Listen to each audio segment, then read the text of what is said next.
Hello, good morning, welcome back to my channel. मैं हूं advocate Pallavi पाठक और मेरे चैनल पे आप सभी का बहुत बहुत स्वागत है।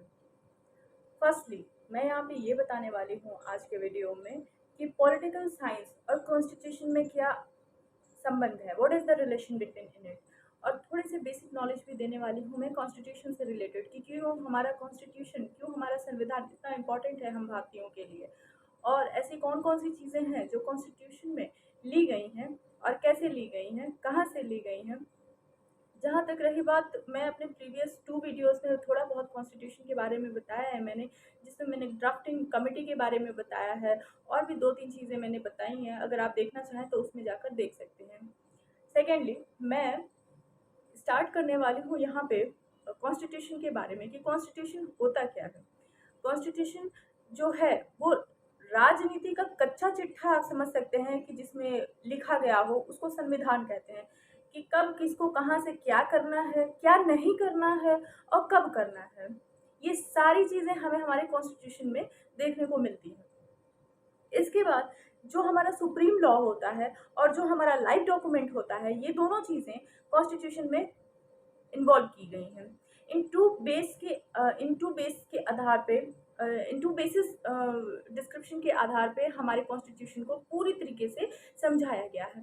फर्स्टली, जैसे कि सुप्रीम लॉ है, उसका जो वर्क होगा वो गवर्नमेंट करेगा, ओके। और उसके बाद जो लाइव डॉक्यूमेंट होंगे वो लाइव पीपल के द्वारा होंगे, ठीक। अब कॉन्स्टिट्यूशनलिज्म यानी कि संविधानवाद क्या होता है, तो यहाँ पे इसको 3 भाग में विभाजित कर दिया गया है। ध्यान दीजिएगा। पहला है limiting the power of government, laws available under constitution, temporary government, rule of law, constitution under also this, okay. तो मेरे ख्याल से कॉन्स्टिट्यूशनलिज्म यानी कि संविधानवाद क्या होता है आप लोगों को समझ में आ गया होगा। अब आइए आगे चलते हैं। कॉन्स्टिट्यूशन जो है उसका मैं बहुत ही शॉर्टकट तरीके से मैं आप लोग को बताने वाली हूँ कि इसके अंदर क्या क्या चीज़ें इन्वॉल्व की गई हैं, ठीक। तो पहले तो इसमें 25 भाग हैं, 25 पार्ट्स हैं। दूसरा 471 आर्टिकल्स हैं, जिनको हम आर्टिकल्स को हिंदी में अनुच्छेद कहते हैं। 471 अनुच्छेद अब हो गए हैं, संशोधन कर करके थोड़े से बढ़ गए हैं, ओके। ये मैं डेटाबेस के आधार पे आपको बता रही हूँ। उसके बाद 12 सूचियां हैं, 12 शेड्यूल्स, जो कि मैं आप लोगों को बता चुकी हूँ अपने प्रीवियस वीडियो में। इसके बाद है ऑर्गन ऑफ कॉन्स्टिट्यूशन, कौन कौन से हैं। तो मेनली 3 टाइप्स ऑफ ऑर्गन होते हैं कॉन्स्टिट्यूशन के, हमारे संविधान के। वो है लेजिस्लेटिव, एग्जीक्यूटिव और जुडिशियल। जुडिशियल जुडिशियल यानी कि सुप्रीम कोर्ट, हाई कोर्ट और सब ऑर्डिनेट कोर्ट, जैसे कि सेशन कोर्ट में होते हैं, जो भी होते हैं। एग्जीक्यूटिव में क्या होता है कि उसमें सबसे पहले जो सुप्रीम होते हैं वो होते हैं प्रेसिडेंट, उसके बाद वाइस प्रेसिडेंट, फिर प्राइम मिनिस्टर, फिर काउंसिल ऑफ मिनिस्टर्स, फिर अटॉर्नी जनरल। ये सारी चीजें एग्जीक्यूटिव को बिलोंग करती हैं। उसके बाद होता है लेजिस्लेटिव। लेजिस्लेटिव को कौन प्रोपोगेंट करता है, उसको करता है पार्लियामेंट। पार्लियामेंट उसको भी 3 पार्ट्स में डिवाइड कर दिया गया है, जिसमें है प्रेसिडेंट, राज्यसभा, लोकसभा। इन 3 पार्ट्स में पार्लियामेंट को डिवाइड कर दिया गया है। आई थिंक आप लोग मेरे साथ अभी तक बने हुए हैं, और अगर कोई भी क्वेरी हो आप लोग डिस्क्रिप्शन बॉक्स में मेरा नंबर देखकर कॉल कर सकते हैं, पूछ सकते हैं।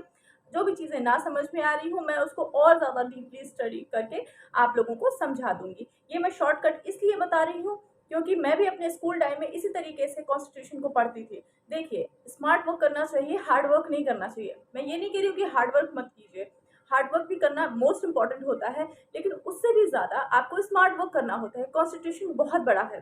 कॉन्स्टिट्यूशन के हर अनुच्छेद को पढ़ना, हर आर्टिकल को पढ़ना, हर चीज़ को पढ़ना नामुमकिन है। जितना स्मार्टली आप उसको पढ़ेंगे उतना ही स्मार्टली आप उस पर वर्क कर पाएंगे। कॉन्स्टिट्यूशन हर चीज़ में इन्वॉल्व की गई है। कॉन्स्टिट्यूशन, आप चाहे पॉलिटिकल साइंस के स्टूडेंट हो, चाहे आप आईएएस या पीसीएस की तैयारी करें या यूपीएससी लेवल की किसी भी तैयारी कर रहे हो, कोई भी गवर्नमेंट जॉब की अगर तैयारी कर रहे हैं, तो उसमें कॉन्स्टिट्यूशन मोस्ट इंपॉर्टेंट है। उससे रिलेटेड क्वेश्चन डेफिनेटली पूछे जाते हैं।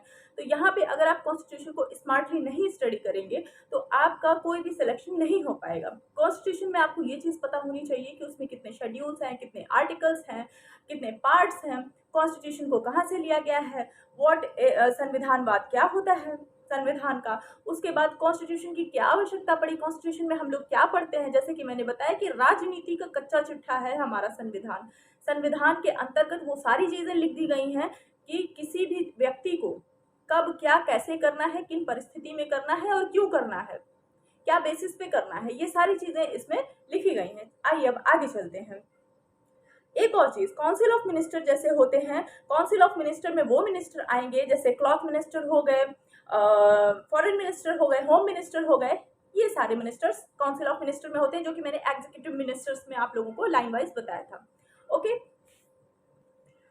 अब यहाँ पे मैं पार्लियामेंट के बारे में आपको बताने वाली हूँ कि पार्लियामेंट, मुख्यतः पार्लियामेंट के दो भाग होते हैं। पार्लियामेंट दो तरीके से हो सकते हैं, पहला तो हो सकता है वो यूनिकैमरल और दूसरा हो सकता है वो बाइकैमरल। अब हमारे देश का कौन सा है, यूनिकैमरल है या बाइकैमरल है, वो मैं बाद में एक्सप्लेन करूंगी। पहले आप लोग यूनिकैमरल और बाइकैमरल क्या होता है। पार्लियामेंट यानी संसद, संसद को दो भाग में परिभाषित किया गया, मतलब दो पार्ट में वो हो सकता है, या तो वो बाइकैमरल हो सकता है या यूनिकैमरल हो सकता है।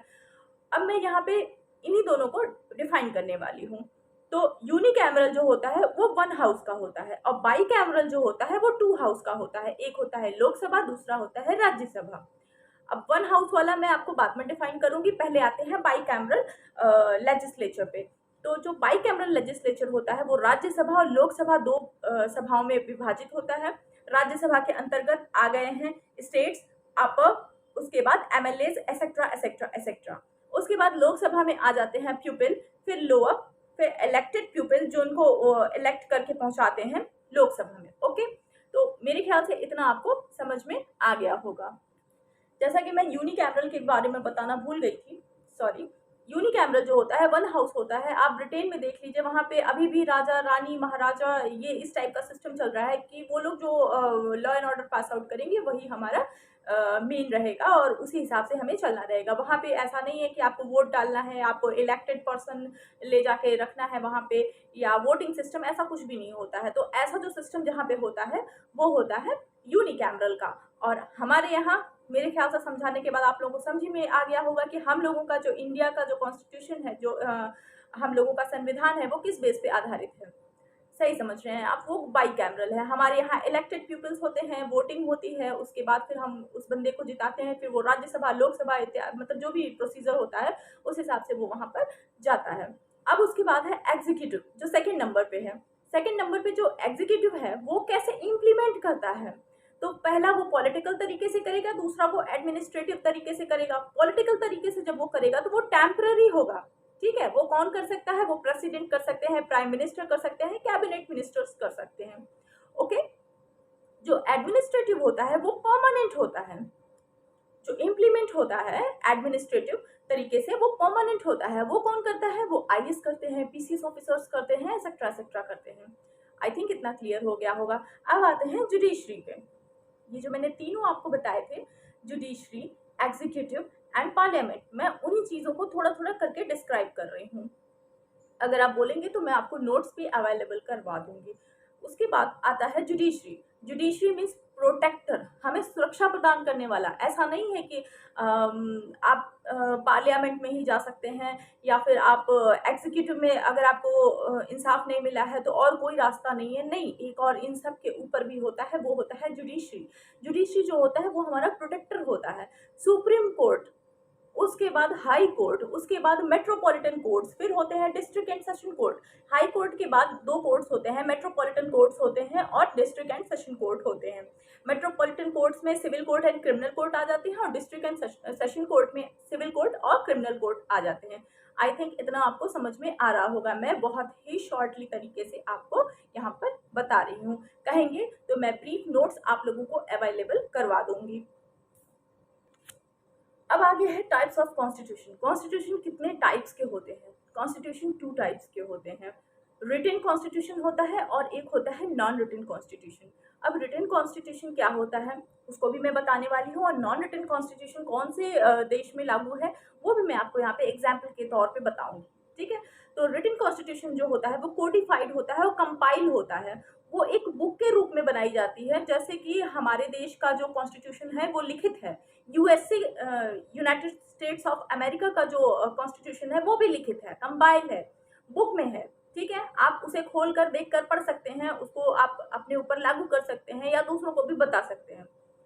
सेकेंडली, जो नॉन रिटन कॉन्स्टिट्यूशन होता है वो नॉन कंपाइल्ड होता है, वो लिखा हुआ नहीं होता है। वहाँ के जो राजा रानी जो भी रूल बना दे, जो भी बोल दे, तो वो उस हिसाब से वो मैनेज करके वहाँ की एग्जीक्यूट करती है, इम्प्लीमेंट करती है। ओके। और फॉर एग्जाम्पल के तौर पे जैसे मैंने आपको बताया था, यूनाइटेड किंगडम यानी कि ब्रिटेन। ओके। अब एक और होता है कॉन्स्टिट्यूशन में कि या तो वो रिजिड होता है या फ्लेक्सिबल होता है। तो हमारा जो कॉन्स्टिट्यूशन है वो फ्लेक्सिबल है। ओके। रिजिड भी है बिकॉज हमारे इंडिया का कानून आपने सुना होगा कि कठोर भी है, नर्म भी है। जरूरत पड़ने पे वो लोगों को इंसाफ भी देता है, जरूरत पड़ने पे वो उनको दंड भी देता है। आप उसमें संशोधन करके आगे पीछे कुछ भी करवा सकते हैं। इतना आसान नहीं होता है संशोधन कराना, सालों लग जाते हैं संशोधन कराने में पार्लियामेंट में, लेकिन अगर जरूरत पड़ती है तो हम जरूर करवाते हैं। तो जैसे रिजिड जो होता है वो बहुत कठिन होता है। जैसे यूएसए का जो कॉन्स्टिट्यूशन है वो बहुत ही कठोर है, रिजिड है, यूनाइटेड स्टेट्स ऑफ अमेरिका का। वहाँ पे आप कुछ भी बदल नहीं सकते हैं। लेकिन जो यूनाइटेड किंगडम का कॉन्स्टिट्यूशन होता है वो फ्लेक्सिबल होता है। वो अपनी सहूलियत के हिसाब से उसको आगे पीछे या तोड़ मरोड़ कर अपने कॉन्स्टिट्यूशन को कर सकते हैं कि हाँ ठीक है, अभी हमें ये भी फैसला करना चाहिए, अभी हमको ये ऐसा करना चाहिए। तो वो आराम से उसको फ्लेक्सिबल तरीके से उसको कर सकते हैं, बिकॉज वो रिटर्न में नहीं होता है। वो हमेशा जो वहाँ की पीढ़ी दर पीढ़ी जो भी मैनेज करती है वो उस हिसाब से अपने कानून को बनाते हैं। ठीक। तो अब इंडिया का कानून आप यहाँ पे पूछना चाहेंगे कि वो क्या है, क्योंकि हम भारतवासी हैं, हमें पता होना चाहिए कि हमारे देश का जो कानून है वो कैसा है। तो हमारे देश का कानून रिजिड भी है और फ्लेक्सिबल भी है, कठोर भी है और फ्लेक्सिबल भी है। फ्लेक्सिबल को हिंदी में क्या कहते हैं मुझे अभी इस टाइम नहीं समझ में आ रहा है। तो आप अपने कानून में कुछ भी डाल सकते हैं और कुछ नहीं भी डाल सकते हैं। हमारे देश का कानून ऐसा है। और हमारे देश का कानून जो है संविधान, हमारे देश का जो संविधान है, सॉरी माय मिस्टेक, कानून नहीं, मैं संविधान के बारे में बता रही थी। हमारे देश का जो संविधान है या तो वो यूनिटरी हो सकता है या तो वो फेडरल हो सकता है। अब यहाँ मैं देश को लेके नहीं चल रही हूँ, मैं कॉन्स्टिट्यूशन को लेके चल रही हूँ। इसलिए कॉन्स्टिट्यूशन में क्या क्या प्रोसिक्यूशंस हो सकते हैं, क्या क्या लाइबिलिटी हो सकती है, मैं यहाँ पे वो चीज़ें बता रही हूँ कि लाइबिलिटी में वो रिजिड हो सकता है, वो फ्लेक्सिबल हो सकता है, वो बाई कैमरल हो सकता है, वो कैमरल हो सकता है, वो यूनिटरी हो सकता है, वो फेडरल हो सकता है। ठीक है। और साथ ही मैं आपको एग्जाम्पल के साथ भी बता रही हूँ कि कॉन्स्टिट्यूशन में क्या क्या विजिबिलिटी होती है। विजिबिलिटी, जो बच्चे पॉलिटिकल साइंस पढ़ रहे हैं, कॉन्स्टिट्यूशन पढ़ रहे हैं, वो लोग समझ रहे होंगे कि मैं यहाँ पे क्या बता रही हूँ। किताबों में इतना कंफ्यूजिंग तरीके से ये चीज़ बताया जाता है कि दिमाग से निकल जाती है ये सारी चीज़ें, लेकिन मैं यहाँ बहुत ही सिंपल शब्द में 10 या 15 मिनट के अपने वीडियो में मैं आप लोगों को सारी जो भी डाउट्स रहेंगे वो सारी चीज़ें क्लियर करने वाली हूँ। यूनिटरी जो रहता है वो रहता है non divided, not divided. Central के पास जो पावर रहती है, जैसे कि यूके, चाइना, बांग्लादेश, वो लोग एग्जाम्पल के तौर पे मैंने इन कंट्रीज के नाम बताए हैं। ये सारे जो कंट्रीज हैं ये सब यूनिटरी से रिलेटेड हैं। और फेडरल क्या होते हैं कि वो डिवाइडेड होते हैं। For example USA, Brazil, etcetera etcetera. यहाँ पे सेंट्रल और स्टेट दोनों के पास पावर होती है, लेकिन यूनिटरी में जो होता है उसमें सिर्फ और सिर्फ गवर्नमेंट के पास, मतलब उनके सिर्फ सेंट्रल के पास पावर रहती है। वो लोग स्टेट को पावर अपना डिस्ट्रीब्यूट नहीं करते हैं। तो यूनिटरी और फेडरल मेरे ख्याल से आप लोगों को समझ में आ गया होगा।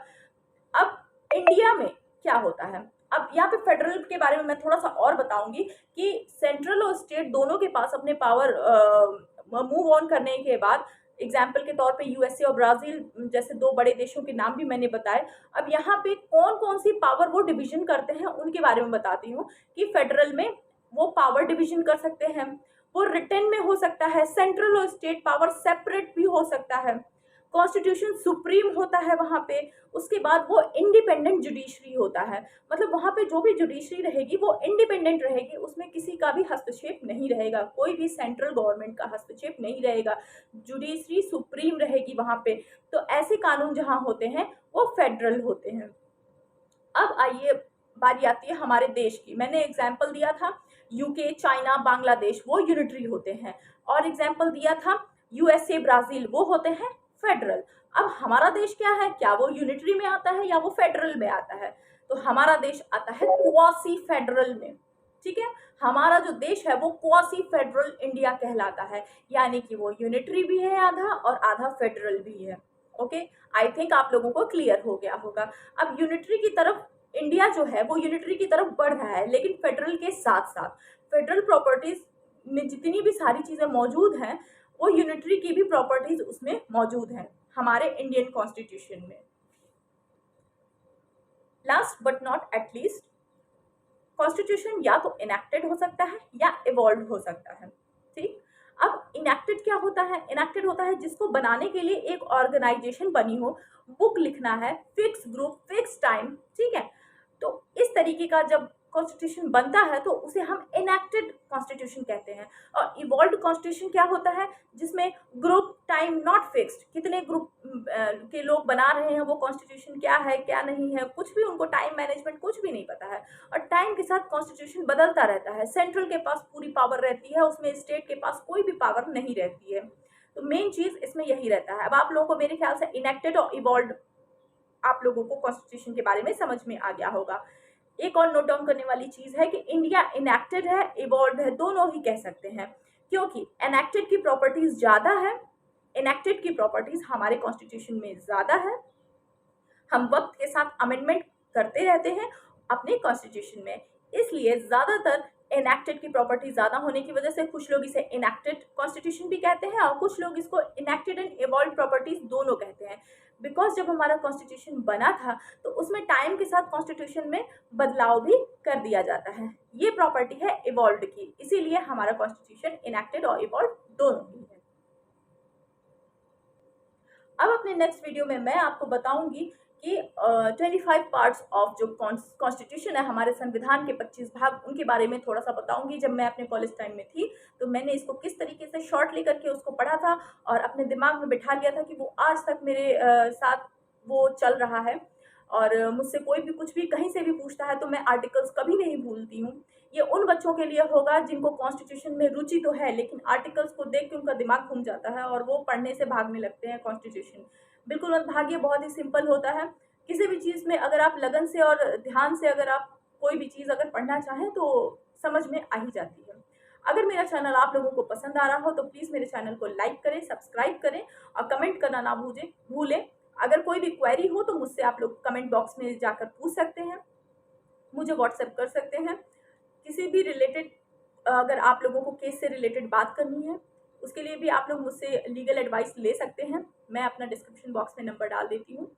और रही बात सब्सक्रिप्शन की, तो प्लीज़ आप लोग देखते तो हैं मेरा चैनल, मेरा वीडियो, बट सब्सक्राइब नहीं करते हैं, तो प्लीज़ सब्सक्राइब कीजिए यार। एंड थैंक यू मेरे वीडियो को लास्ट तक देखने के लिए। धन्यवाद।